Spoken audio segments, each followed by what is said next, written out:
Puan Anita, can you answer this first?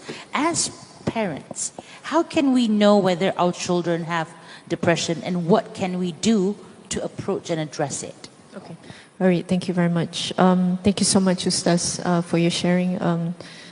Such great reminders on a Sunday.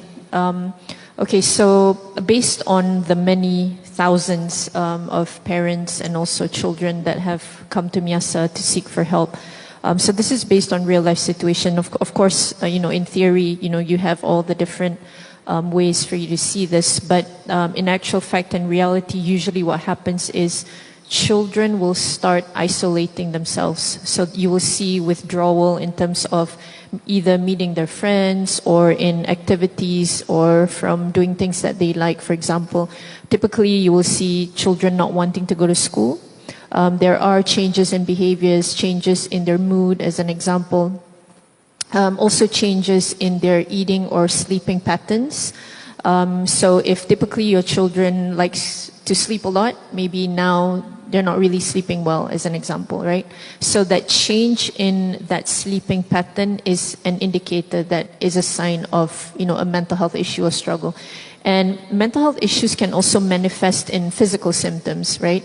So if you see your child frequently getting ill, so for example, it could be low-grade fever, it could be a cough, it could be headaches, stomach aches, back pain, shoulder pain. So all these mental health issues and struggles and stress can manifest in physical symptoms as well. So these are symptoms that typically parents overlook because you think that it's something normal, right? It's not a sign of a mental health struggle. So these are typically ways that you can see that, they are indeed struggling with something. But unfortunately, a lot of times when parents come and seek for help, their children are already in a severe situation where they are battling suicidal thoughts and ideation, or they have attempted, ending their lives in that sense. So they find their children in that situation, and that is why they come to us and seek for that help immediately. So the harm in getting or seeking help late is the journey to recovery then becomes tougher, right? Because the children are already really in a really bad place where they find themselves feeling hopeless or feeling trapped or helpless in that recovery process. So this is typically what we see in the teens and children that come and seek for help. And of course, this is absolutely true in the real world of a lot of people that are struggling. Not only children, but of course adults as well.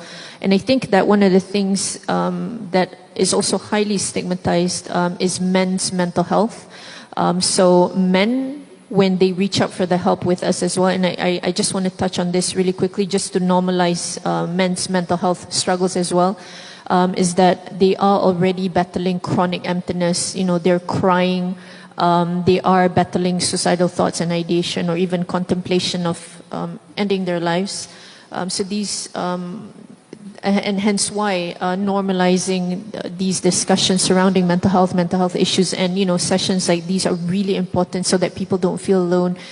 They feel validated through, insights that are given by speakers or people with lived experience. And, we don't know, maybe, our stories might provide that key to unlock someone else's struggle, and hence why they will reach out for the help. So having public discourses, having, webinars, especially again, being in this pandemic is of utmost importance. Yeah. So how do parents tackle, these situations when children reach out? So first and foremost is obviously we need to normalize discussions surrounding these issues, because when we are able to take away that fear, when we're able to take away that shame, when children feel comfortable, then they feel encouraged to reach out for that help, right? And you want to create or hold spaces for them, because not only does it reduce stigma, but then they, feel that they're able to open up and they're able to be honest about their struggles. And when they're honest about it, being parents, then we're able to now understand more, and hopefully it translates to, better support. And I think the other thing is obviously coming from that place of empathy and compassion, and really validating, what our children, what they're experiencing, what their feelings, what they're feeling and what they're going through. because, the last thing you want to do is to be dismissive, when maybe, it took them a week of sleepless nights to really, garner that courage to reach out and, be open to their parents or to share their struggles. And the next thing you know, their, greatest fear becomes the truth where they're judged and they're not being validated in that sense, and it worsens what they're going through. And I think the other most important thing is actually to increase mental health vocabulary, where it really helps them to be able to understand what they're going through, hence able to share it better, and that way they're able to express it well. And, in whatever adversity or struggles and experiences and tragedies in life that they might experience in future, they're able to articulate it well. Because, see, I'm a person with lived experience. So I have a clinical diagnosis of a mental health condition. And I think one of the hardest thing, if I may share, is when I was going through my own struggles, because I struggled with mental health issues since I was a kid. And I think the hardest thing is we don't necessarily know how to articulate what we're going through. And we also feel that when it's not being normalized, that what we're going through is normal.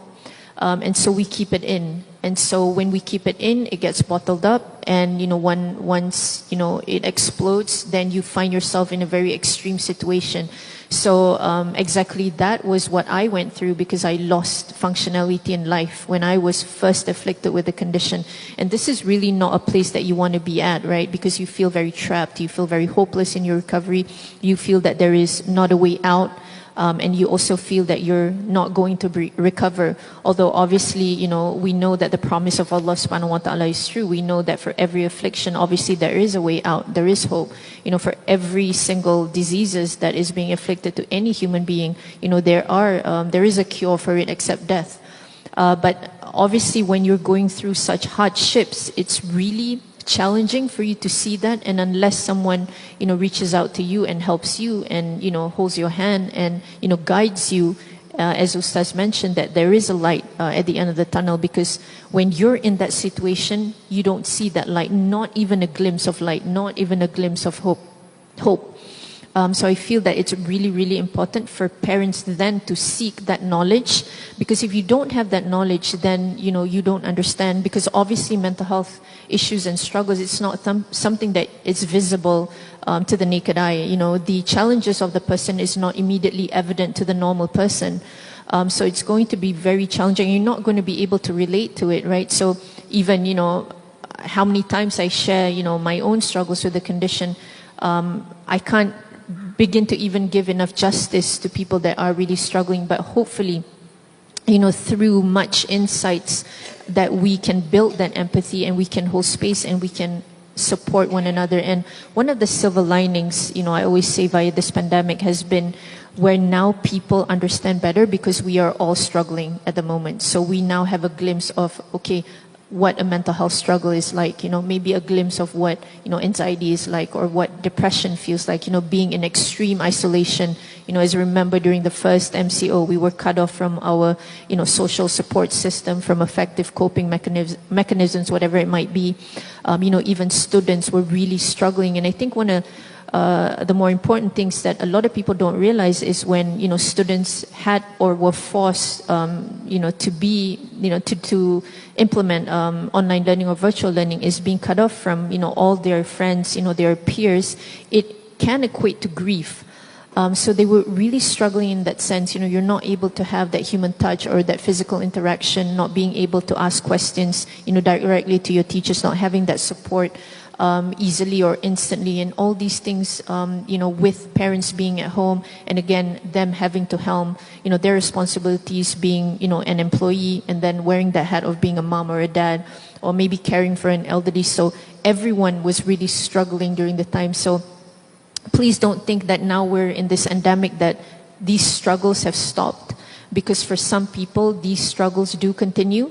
And so I really hope that we, continue to hold that place and have that, empathy and compassion. Of course, having that boundary, for kids, and also teaching kids on how to ask for that help and seek for that help when they need to. And of course, life isn't easy. and you are going to go through something, but most importantly that, as parents, we are there to guide, we are there to help, and, we are there to support them and provide that encouragement. And I think this is really, really important for kids to feel safe so that they feel encouraged to seek that help, inshallah. Thank you. Thank you so much, Puan Anita. I actually see light